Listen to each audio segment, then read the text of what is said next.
வணக்கம் நண்பர்களே. இன்னைக்கு தேதியில் நிறைய இளைஞர்கள் அரசியலை பற்றி பேசுகிறாங்க, அரசியல் ஆய்வு பண்ணுறாங்க, அரசியலில் பெரிதளவில் இன்ட்ரெஸ்ட் காட்டுறாங்க. ரொம்ப நல்ல விஷயம். இதை நான் அப்ரிஷியேட் பண்ணுவேன். ஒரு நாட்டுக்கு தேவை. அதே நேரத்தில் ஒத்துக்கணும்னு சொன்னால் பெரும்பாலான யங்ஸ்டர்ஸ் அரசியலை மேலோட்டமாக பார்க்குறாங்க, நுணுக்கமாக ஆழ்ந்து புரிஞ்சுக்கிறது இல்லை. பொலிட்டிக்கல் சயின்ஸ் பாயிண்ட் ஆஃப் வியூவில் அவங்க அண்டர்ஸ்டாண்ட் பண்ண மாட்டாங்க, அனலைஸ் பண்ண மாட்டாங்க. அவங்களுடைய பார்வை எப்படி இருக்குன்னா, அரசியல் கட்சிகள், அரசியல் தலைவர்கள், elections, government, failure, success, CM, PM இப்படி தான் பார்க்குறாங்க. ஸோ இது ஒரு பெரிய வீக்னஸாக நான் பார்க்குறேன். அரசியலை ப்ராப்பராக புரிஞ்சுக்கணும். அதனால் ஸ்டூடெண்ட்ஸ்க்கு அரசியல் அறிவை ப்ராப்பராக கொண்டு போய் சேர்க்கணும், தெளிவு புரிதல் இதை கொண்டு போய் சேர்க்கணும். அப்படின்றதுக்காக நம்ம சேனலில் பாலிட்டிக்ஸ் சிம்பிளிஃபைடு இன்டெப்த் அப்படின்ற டாப்பிக்கில் எப்போல்லாம் டைம் கிடைக்குதோ நம்ம பாலிட்டிக்ஸை பற்றி ப்ராப்பராக டிஸ்கஸ் பண்ண போகிறோம். ஸோ இந்த வீடியோலையும் நம்ம ஒரு கான்செப்டை பற்றி டிஸ்கஸ் பண்ண போகிறோம். சரி, இன்றைக்கி நிறைய யங்ஸ்டர்ஸ் நீங்கள் பாருங்கள், அரசியல் ஆர்வம் காட்டுறாங்க, அரசியல் கட்சிகளுக்கு சப்போர்ட் பண்ணுறவங்களாம் இருப்பாங்க, கொள்கைக்கு சப்போர்ட் பண்ணுறவங்களாம் இருப்பாங்க, அரசியல் கட்சிகளில் மெம்பர்ஸாகவும் இருக்காங்க. ஆனால் நிறைய பேருக்கு நீங்கள் பார்த்தீங்கன்னா அந்த பேசிக் பொலிட்டிக்கல் கிளாரிட்டி இருக்காது. உதாரணத்துக்கு ஒரு இளைஞர் பிஜேபிக்கு சப்போர்ட் பண்ணுறாரு, அந்த கட்சிக்கு சப்போர்ட் பண்ணுறாரு, அல்லது அந்த கட்சியில் மெம்பராகவே இருக்காருன்னு வைங்களேன். அவர்கிட்ட இந்த கட்சி பொலிட்டிக்கல் ஸ்பெக்ட்ரமில் எந்த பக்கம் வருது, லெஃப்டா ரைட்டா சென்டரா, அந்த கட்சியினுடைய கொள்கை எந்த பொலிட்டிக்கல் தியரியை சார்ந்திருக்கு, அரசியல் கோட்பாடை சார்ந்திருக்கு அப்படின்னு கேட்டால் நிறைய பேரால் கண்டிப்பாக சொல்ல முடியாது. இதுதான் உண்மை. சொல்கிறவங்க இருக்காங்க, நிறைய பேர் கிடையாது. எல்லா கட்சிகள்லையும் நான் சொல்கிறேன். இப்போ பிஜேபி பார்த்தீங்கன்னா பொலிட்டிக்கல் ஸ்பெக்ட்ரமில் ரைட்டில் வரும், அது வலதுசாரி. பொலிட்டிக்கல் தியரி பார்த்தீங்கன்னா மெயினாக ஆர்கானிக் தியரி ஆஃப் ஸ்டேட். இதே ஒரு லெஃப்ட் விங் பார்ட்டிக்கு சப்போர்ட் பண்ணுறோம்னு வைங்களேன், கம்யூனிஸ்ட் பார்ட்டிக்கு சப்போர்ட் பண்ணுறவராக இருக்காரு, அவருக்கு அந்த தியரி ஆஃப் ஸ்டேட் என்னன்னு சொல்ல தெரியணும். ஸோ கம்யூனிஸ்ட் பார்ட்டி பார்த்தீங்கன்னா லெஃப்டில் வருவாங்க, அவங்கெல்லாம் இடதுசாரிகள். தியரி ஆஃப் ஸ்டேட், அரசியல் கோட்பாடு அப்படின்னு பார்க்கும்போது இந்த communist parties Marxist theory of state, மார்க்சிசமை மையமாக வச்சு இந்த அரசியலை நம்ம பார்க்குறோம். அதே போல் காங்கிரஸ், டிஎம்கே, ஏடிஎம்கே இது பார்த்தீங்கன்னா லெஃப்ட் ஆஃப் சென்டர்லேருந்து சென்டர் வரைக்கும் போகும். இவங்க ஃபாலோ பண்ணக்கூடிய பொலிட்டிக்கல் தியரி ஆஃப் ஸ்டேட் என்னன்னு பார்த்தீங்கன்னா லிபரலிசம். அதோட சேர்த்து ஒரு அளவுக்கு பார்த்தீங்கன்னா சோஷியலிசமாக ஃபாலோ பண்ணக்கூடிய கட்சிகள். இதெல்லாம் நான் எக்ஸாம்பிளாக சொல்கிறேன். அப்போ இந்த மாதிரி கான்செப்ட்ஸ் எல்லாம் புரிஞ்சுக்கிறாங்களா, தெளிவு இருக்கா, அந்த ஆழ்ந்த அந்த அறிவு இருக்கான்னு பார்த்தீங்கன்னா அன்ஃபார்ச்சுனேட்டாக நிறைய பேருக்கு இல்லை. நான் யாரையும் ப்ளேம் பண்ணல. சரி, இந்த வீடியோவில் நான் ஒரு கான்செப்டை பற்றி உங்களுக்கு எக்ஸ்பிளைன் பண்ண போகிறேன். இந்த புரிதலை நான் கொண்டு வரணும் அப்படின்னு நினைக்கிறேன்.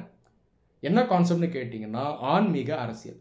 ஆன்மீக அரசியல் அப்படின்னு சொன்னாலே நம்ம எல்லாருக்கும் ஞாபகம் வருது நடிகர் ரஜினிகாந்த் அவர்கள், சூப்பர் ஸ்டார் ரஜினிகாந்த். சமீப காலத்தில் ஆன்மீக அரசியல் இதை பற்றி பேசுனது அவர் தான். ஒரு காலத்தில் ஆன்மீக அரசியல் அப்படின்றது தமிழ்நாட்டில் யாரை சார்ந்து இருந்ததுன்னா முத்துராமலிங்க தேவர் அவர் சார்ந்து இருந்தது. தெய்வீகமும் தேசியமும் அப்படின்னு சொல்லுவாங்க. சரி, இந்த ஆன்மீக அரசியல் அப்படின்றது என்ன? உங்களில் நிறைய பேர் ஆன்மீக அரசியல் அப்படின்ற கான்செப்டுக்கு சப்போர்ட் பண்ணுறவராக இருக்கலாம், நடிகர் ரஜினிகாந்த் அவரையும் சப்போர்ட் பண்ணுறவராக இருக்கலாம். அது உங்களுடைய உரிமை, அது உங்களுடைய இண்டிவிஜுவல் ரைட்ஸ். ஆனால் ஆன்மீக அரசியல் அப்படின்னு நீங்கள் பேசுகிறீங்கன்னா கண்டிப்பாக அது என்னன்னு தெரிஞ்சிருக்கணும். ஒருவேளை ஆன்மீக அரசியல் உங்களுக்கு பிடிக்கலை, எதிர்க்கிறீங்க அப்படின்னாலும் கண்டிப்பாக அது என்னன்னு தெரிஞ்சிருக்கணும். ஆனால் முதற்கண் அந்த கான்செப்ட் என்னங்கிறது தெரிஞ்சிருக்கணும். அப்போ தான் நீங்கள் அதை சப்போர்ட் பண்ண முடியும் அல்லது எதிர்க்க முடியும். ஆன்மீக அரசியல்ன்றது இடதுசாரியா வலதுசாரியா அல்லது சென்டரா, இது தெரிஞ்சிருக்கணும். அதில் இருக்கக்கூடிய முக்கியமான ஃபிலாசபி என்ன, அது தெரிஞ்சுக்கணும். அது இல்லாமல் பொலிட்டிக்கல் தியரி கோட்பாடுன்னு வரும்போது அதை நம்ம எதில் ஃபிட் பண்ணணும், இதை தெரிஞ்சுக்கணும். சரி, ஆன்மீக அரசியல் இதை அரசியலில் எங்கே ஃபிட் பண்ணுறது அப்படிங்கிறத நான் இப்போ எக்ஸ்பிளைன் பண்ணுறேன். பொலிட்டிக்கல் ஸ்பெக்ட்ரம் அப்படின்னு வரும்போது ஆன்மீக அரசியலை நம்ம ரைட்டில் தான் வைக்க முடியும், வலதுசாரியில் வரும், சென்டர்லேருந்து ரைட்டுக்கு போகும். இந்த ரைட் விங் அப்படிங்கிறது பார்த்தீங்கன்னா பேசிக்கலி கன்சர்வேட்டிசம், பழமைவாதம். இதை ரைட் விங்கில் பார்க்கலாம். பழமைவாதம்ன்றது ட்ரெடிஷன், இதை சப்போர்ட் பண்ணுறவங்க ரைட் விங். அப்போ மதத்தை சார்ந்த அந்த வேல்யூஸ் இதெல்லாம் பார்த்தீங்கன்னா கண்டிப்பாக ரைட் விங்கில் தான் நம்ம வைக்கணும். அப்போது கன்சர்வேட்டிசம் ரைட் விங். ஆன்மீக அரசியல் ரைட் விங்கில் இருக்கக்கூடிய முக்கியமான ஃபீச்சர்ஸ் என்னன்னு பார்த்தீங்கன்னா அதில் ட்ரெடிஷன் இருக்கும், பழமைவாதம் இருக்கும். அதை ரைட் விங் சப்போர்ட் பண்ணுவாங்க. நான் பழமைவாதத்தில் நிறைய நன்மைகளை அவங்க பார்ப்பாங்க. உதாரணத்துக்கு மதம்ன்றது அரசியலோட தேவைன்னு சொல்லுவாங்க. ஏன்னா மதம் மூலமாக ஒழுக்க நெறி சேரும், சொசைட்டியில் ஸ்டெபிலிட்டி இருக்கும், ஆர்டர் இருக்கும், எக்கனாமிக்காக ஒரு டிவிஷன் ஆஃப் லேபர் கிடைக்கும் அப்படின்னு அவங்க சொல்லுவாங்க. அதை தாண்டி ரைட் விங்கில் பார்த்தீங்கன்னா எக்கனாமிக் ஃபிலாசபி வந்து கேபிட்டலிசம், முதலாளித்துவத்தை மெயினாக சப்போர்ட் பண்ணுவாங்க. மெயினாக சோஷியலிசமை ஓரளவு சப்போர்ட் பண்ணுறவங்களும் இருக்காங்க, மெயினாக கேபிட்டலிசமை அதில் சப்போர்ட் பண்ணுவாங்க. மூன்றாவது ஈக்குவாலிட்டி அப்படின்னு வரும்போது இந்த ஈக்குவாலிட்டி அப்படின்றத இன் பிரின்சிபிள் பெர்ஃபெக்டாக ஏற்றுக்க மாட்டாங்க. மனிதனுக்கு முடிஞ்ச வரைக்கும் வளர்ச்சி தேவை, அவனுக்கான தேவைகள் பூர்த்தி செய்யணும் அப்படின்றத ரைட் விங் ஏற்றுப்பாங்க. ஆனால் எக்ஸாக்ட் ஈக்குவாலிட்டி அவங்க ஏற்றுக்கவே மாட்டாங்க. காரணம் என்னன்னா, எல்லா மனிதர்களும் ஈக்குவலாக இருக்கணுன்ற அவசியம் இல்லை, இருக்கக்கூடாது அப்படின்னு சொல்லுவாங்க. இதை நம்ம கேட்டோன்னா அது வந்து தப்பாக தெரியும். ஆனால் ஒத்துக்கணும்னு சொன்னால் ரைட் விங் என்ன சொல்லுவாங்கன்னா, ஒரு மனிதன் அவனுடைய டேலண்ட் என்ன, அவனுடைய எபிலிட்டி என்ன, அவன் வந்து எந்த அளவுக்கு உழைப்பு போட ரெடியாக இருக்கான், இதெல்லாம் வச்சு தான் சமூகத்தில் நாட்டில் அவனுடைய அந்த ரைட்ஸ் நிர்ணயம் செய்யப்படும் அப்படின்னு அவங்க சொல்லுவாங்க. அதாவது நீங்கள் எந்த அளவுக்கு பண்புகளை கொண்டு இருக்கீங்களோ, உங்கள் கையில் எந்த அளவுக்கு டேலண்ட் இருக்கோ, உழைப்பு இருக்கோ, சுறுசுறுப்புக்கோ, அந்த அளவுக்கு உங்களுக்கு வாய்ப்பு கொடுக்கப்படணும். நீங்கள் எந்த அளவுக்கு வேணாலும் வளரலாம். இன்னொரு பக்கம் ஒரு மனிதர் சோம்பேறியாக இருக்கார், உழைப்பு போட ரெடியாக இல்லை, அவருக்கு டேலண்ட் கம்மியாக இருக்குன்னா கண்டிப்பாக அவருக்கு வளர்ச்சி கம்மியாக தான் இருக்கணும். அதுதான் சரியானது. அப்போ தான் இந்த சொசைட்டி வந்து ஸ்டேபிளாக இருக்கும், ஒரு டிவிஷன் ஆஃப் லேபர் கிடைக்கும், அதுதான் கரெக்டான சொசைட்டின்னு அவங்களுடைய வாதம் இருக்கும். ஸோ இந்த பண்புகள்லாம் நீங்கள் ரைட் விங்கில் பார்க்க முடியும். ஸோ ஆன்மீக அரசியல்ன்றது ஒட்டுமொத்தமாக நீங்கள் ரைட் விங்கில் வைக்கலாம். பொலிட்டிக்கல் தியரி ஆஃப் ஸ்டேட், கோட்பாடு. ஸ்டேட்டுங்கிறது நாடு, நாட்டுக்குள்ளே கவர்மெண்ட்டும் இருக்கும். இப்போ இந்த அரசியல் ஆன்மீகத்தோடு இணையும் போது அதை நீங்கள் மெயினாக எந்த தியரி ஆஃப் ஸ்டேட் அதில் பார்க்கலாம் அப்படின்னா, 2 தியரி ஆஃப் ஸ்டேட்டில் பார்க்கலாம். ஒன்று டிவைன் தியரி, இன்னொன்று organic theory.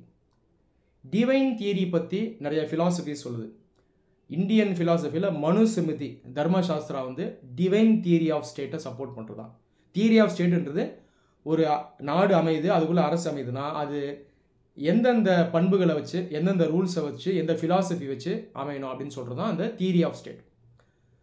So divine theory என்ன சொல்லுதுன்னா, ஒரு நாடு இருக்குது, அந்த நாட்டை ஆட்சி செய்யக்கூடிய அந்த மன்னரோ அல்லது ஒரு நபரோ அவர் வந்து கடவுளினுடைய ஒரு ரெப்ரசன்டேட்டிவாக இருப்பார். சிம்பிளாக சொல்லணும்னா, கடவுள் இன்டைரக்டாக அந்த நாட்டை அந்த மன்னர் மூலமாக ஆட்சி செய்கிறாரு. அந்த மன்னரை சப்போர்ட் பண்ண வேண்டியது அந்த மக்களுடைய டியூட்டி அப்படின்னு சொல்கிறது தான் டிவைன் தியரி. அதே நேரத்தில் அந்த மன்னருக்கும் டியூட்டிஸ் இருக்குது. உதாரணத்துக்கு மனுஸ்மிருதியில் இது சொல்லப்படுது. அதே போல் மற்ற நாடுகளில் இருக்க ஃபிலாசபிலையும் பார்த்தீங்கன்னா டிவைன் தியரியை நீங்கள் பார்க்கலாம்.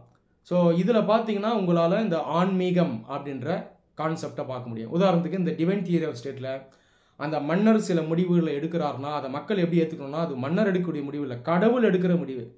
அதை வந்து நீங்கள் மன்னர் மூலமாக பார்க்குறீங்க. அதே போல் மன்னர் வந்து பாதுகாப்பு கொடுக்குறாரு, கடவுள் செய்கிற வேலையை அவர் செய்கிறார். ஸோ இதெல்லாம் வந்து ஆன்மீகமாக பார்க்கப்படுது. மன்னரும் நல்லவராக இருக்கணும், அவருக்கு பார்த்தீங்கன்னா கெட்ட குணங்கள் இருக்கக்கூடாது, அவர் மக்களுக்கு சேவை பண்ணணும். ஸோ இதெல்லாமே ஆன்மீகம். அதே போல் அந்த மக்களுக்கும் டியூட்டிஸ் இருக்குது. அந்த டியூட்டிஸையும் அவங்க வந்து மன்னருக்காக செய்யக்கூடாது, கடவுளுக்கு செய்கிற மாதிரி நினச்சி செய்யணும். ஸோ இது எல்லாமே ஆன்மீக அரசியலுக்குள்ள வரும். அடுத்தது organic theory of state. Organic theory அப்படின்றது ஒரு நாடு இருக்கு இல்லையா, ஒரு நாடை வந்து ஒரு உயிரினமாக பார்க்குறது. ஒரு உயிரினத்துக்குள்ளே, அதாவது ஒரு ஆர்கானிசம்குள்ளே எப்படி ஆர்கான்ஸ் இருக்கோ, கிட்னி, லிவர், லங்ஸ், ஐ, அப்புறம் பிரெயின்லாம் இருக்கும், அதே போல் ஒரு நாட்டுக்குள்ளே மக்கள் இருக்காங்க. எப்படி இந்த ஆர்கானிசம்குள்ளே ஆர்கான்ஸ் இருந்து இயங்கி அந்த உயிர் இருக்கோ, எப்படி இந்த ஆர்கானிசம் செயல்படுதோ, அதே போல் ஒரு நாட்டுக்குள்ளே மக்கள் இருந்து அந்த நாடு செயல்படுது அப்படின்னு சொல்கிறது தான் ஆர்கானிக் தியரி. ஆனால் ஒத்து கவனிச்சிங்கன்னா, இந்த ஆர்கானிக் தியரி என்ன சொல்லுதுன்னா, மக்களுக்குன்னு தனியாக உரிமைகள் கிடையாது. இப்போ ஒரு ஆர்கானிசம்குள்ளே இருக்க பார்ட் எடுத்துட்டிங்கன்னு வைங்களேன். இப்போ ஒரு மனுஷனுக்குள்ளே இருக்க பிரெயினையோ அல்லது ஹார்ட்டையோ எடுத்துட்டிங்கன்னா அது தனித்து இயங்காது, நீங்கள் வெளியே எடுத்துட்டிங்கன்னா அது வேஸ்ட் தான். அதே போல் ஒரு மனுஷன், ஒரு குடிமகன், ஒரு சிட்டிசன்றவங்களை நீங்கள் எப்படி பார்க்கணும், நாட்டுக்குள்ளே தான் பார்க்கணும். அந்த நாட்டை தாண்டி அவனுக்குன்னு எக்ஸிஸ்டன்ஸ் இல்லை. ஸோ இதுதான் ஆர்கானிக் தியரி. ஸோ பழங்காலத்தில் இந்த ஆர்கானிக் தியரியை உங்களால் பார்க்க முடியும். இன்றைக்கும் அதை ஃபாலோ பண்ணுறவங்க இருக்காங்க. இதில் ஒரு ஃபேமஸ் ஸ்லோகன் இருக்குது, state is prior to man அப்படின்னு சொல்லுவாங்க. ஸ்டேட் இஸ் ப்ரையர் டு மேன்னா முதல்ல வந்து இது மனுஷன் கிடையாது, முதல்ல வர்றது ஸ்டேட்டுக்குள்ளே தான் மனுஷன் வரான். ஸோ அந்த மனுஷனுக்கு பார்த்தீங்கன்னா டியூட்டிஸ் இருக்குது. ஸ்டேட்டை ஒபே பண்ணணும், ரெஸ்பெக்ட் பண்ணணும், டியூட்டிஸை ஃபுல்ஃபில் பண்ணணும். ஸ்டேட்டை தாண்டி அவனுக்குன்னு தனியாக எக்ஸிஸ்டன்ஸ் கிடையாது அப்படின்னு அந்த ஆர்கானிக் தியரி சொல்லுது. சரி, ஆர்கானிக் தியரியில் எப்படி ஆன்மீக அரசியல் வருதுன்னா, இப்போது அந்த நாட்டுக்குள்ளே தான் மனுஷன் வந்து அங்கமாக இருக்கான். அப்போது தேசியவாதம், தேசியம்ன்ற கான்செப்ட் வந்துடுது. ஆனால் இந்த தேசியம் அப்படின்றத ஃபர்தராக எப்படி ஸ்ட்ரெங்தன் பண்ணுவாங்கன்னா, அந்த ஆட்சியாளர்கள் இங்கே ரிலீஜனை கொண்டு வருவாங்க. அந்த நேரத்தில் அது ரிலீஜியஸ் நேஷனலிசம் ஆகிடும். அப்போ தேசியத்தோட மதம், கடவுள் அப்படின்ற அடையாளம் கொண்டு வரப்படும். அதன் மூலமாக பார்த்தீங்கன்னா மக்கள் வந்து ஒரு ரெகுலேஷனுக்கு உள்ளே வருவாங்க. அவங்களே ஆட்டோமேட்டிக்காக வருவாங்க. அப்போது அந்த மதத்தை வச்சு கடவுள் அப்படின்ற கான்செப்ட் தேசியத்தோடு இணையும் போது மக்கள் பார்த்தீங்கன்னா அந்த ஸ்டேட்டை ஒபே பண்ண ஆரம்பிப்பாங்க. ஏன்னா இங்கேயும் அவங்க ஸ்டேட்டை ஒபே பண்ணுறது அப்படிங்கிறது அவங்க வந்து ஸ்பிரிச்சுவலாக இருக்கிறதுக்கு சமமானது, கடவுளுக்கு பண்ணக்கூடிய டியூட்டிஸ்க்கு இணையானது. ஸோ இப்போ ஆர்கானிக் தியரி, டிவைன் தியரி, இந்த 2 தியரியை பேஸ் பண்ணி தான் நம்ம இந்த ஆன்மீக அரசியல் அப்படிங்கிறத பார்க்குறோம். இனி தேதியில் ஆன்மீக அரசியல் உலகத்தில் இருக்கான்னா பல நாடுகளில் இருக்குது, பல கட்சிகள் இதை ஃபாலோ பண்ணுறாங்க. உதாரணத்துக்கு இந்தியாவில் பாரதிய ஜனதா பார்ட்டி, பிஜேபி, இந்த கட்சியில் பார்த்தீங்கன்னா ஆன்மீக அரசியல் அப்படின்ற கான்செப்ட் இருக்குது. பிஜேபியை நீங்கள் எங்கே பிளேஸ் பண்ணலான்னா ஆர்கானிக் தியரி ஆஃப் ஸ்டேட்டில் பிளேஸ் பண்ணலாம். பாரத் மாதா, இந்திய தேசியம், ஹிந்து தேசியம், ஹிந்துத்வா, இதெல்லாம் பிஜேபி பேசும். இது பேசிக்காக பார்த்தீங்கன்னா ஆர்கானிக் தியரி ஆஃப் ஸ்டேட். தேசியம், அதுக்குள்ளே தான் மக்கள், தனி மனிதன் உரிமை இருந்தாலும் அவங்க மெயினாக சொல்கிறது என்னென்னா நாட்டுக்குள்ளே நம்ம வந்துடுறோம். பாரத் மாதா தாயாக பார்க்குறோம். அந்த தாயினுடைய ஒரு அங்கம் தான் நாம். அதுக்கு நம்ம வந்து டியூட்டிஸை ஃபுல்ஃபில் பண்ணணும், லாயலாக இருக்கணும். அதே நேரத்தில் அந்த மதம், ஸ்பிரிச்சுவாலிட்டி அப்படின்ற கான்செப்டும் இங்கே உள்ளே வந்துடும். இது இன்டர்நேஷ்னல் லெவலில் இந்த கட்சிகளை நியூ ரைட் அப்படின்னு சொல்லுவாங்க. அதாவது நவீன வலதுசாரி கட்சிகள். இந்த நவீன வலதுசாரி கட்சிகள் இந்த ஆன்மீக அரசியல் இதை பேசும். ஆனால் எக்கனாமிக்காக பார்த்தீங்கன்னா இவங்க வந்து கேபிட்டலிசமை ஃபாலோ பண்ணுவாங்க. இவங்க சோஷியலிசமை விரும்ப மாட்டாங்க, மார்க்கெட் எக்கனாமியை தான் விரும்புவாங்க.